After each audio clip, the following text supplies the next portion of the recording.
kasi ating linya ng komunikasyon ng tagapagsalita po ng Manila Police District, ang ating kaibigan, Police Major Philip Ines. Sir Philip, kamusta ka na? Yes, Sir Rod, Sir Olan, isang kalmado at mapagpalang gabi sa inyo. Ganun din sa mga nanonood at nakatugay sa inyong programa ngayon. Alam mo, pag narinig ko yung kalmado na kumakalma talaga ako eh. Kaya medyo may ulo namin ni Paring Rod eh. Kasi kanina muntik na kami ma-high blood eh. At least napakalma mo kami. At least napakalma mo kami, di ba?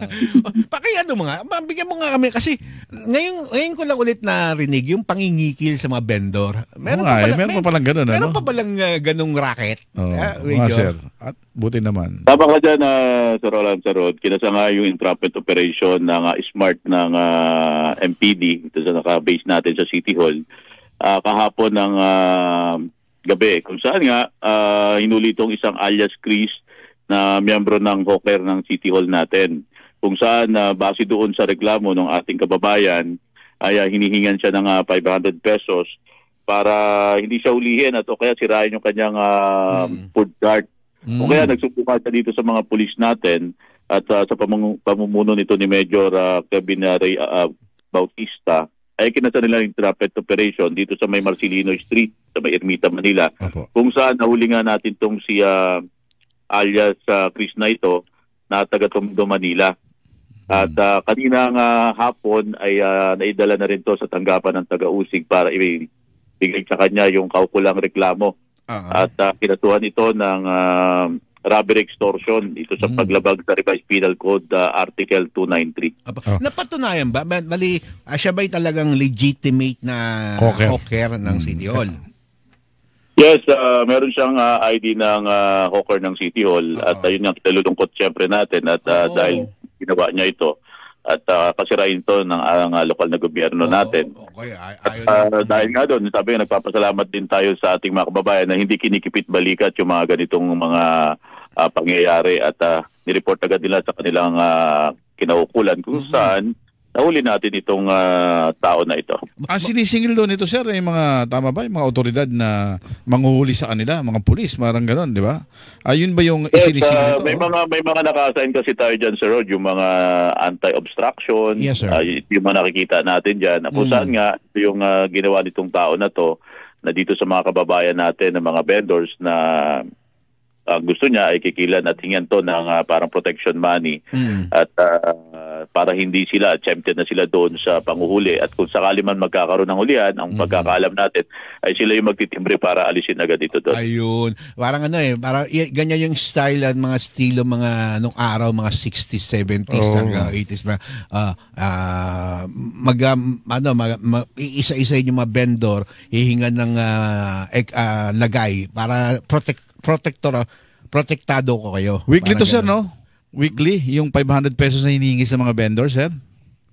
Yun ang pagkakaalam natin dyan, Sir Olan. At yun nga, mabigat to. Nakita naman natin ito, kababayan natin ay naghahanap buhay. Tapos ganito pa ang mangyayari.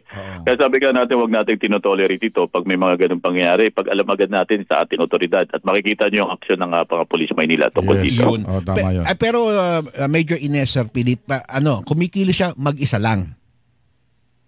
Siya mag-isa lang dito sa Rod of nahuli at yun nga, dahil nga doon sa entrapment natin ay nahuli siya dito sa may area ng Marcelino. Malapit lang ito sa isang mall dito sa Manila. Sa loob mag-isang ko solo palo Ito, sir, maiba naman, sir. Kumusta naman yung paghahanda ng Manila Police District sa SONA sa Monday ng Pangulo? May mga lugar din na, kasi alam mo naman na Major Ines na yung ibang mga nagsagawa ng mga protesta, galing muna yan sa iba't ibang lugar particular dyan sa Maynila, mag-iipon-ipon, saka magmamarcha papunta Quezon City. So, kamusta yung paghahanda ng MPD sa pangunguna po ng ating District Director Tom Ibay?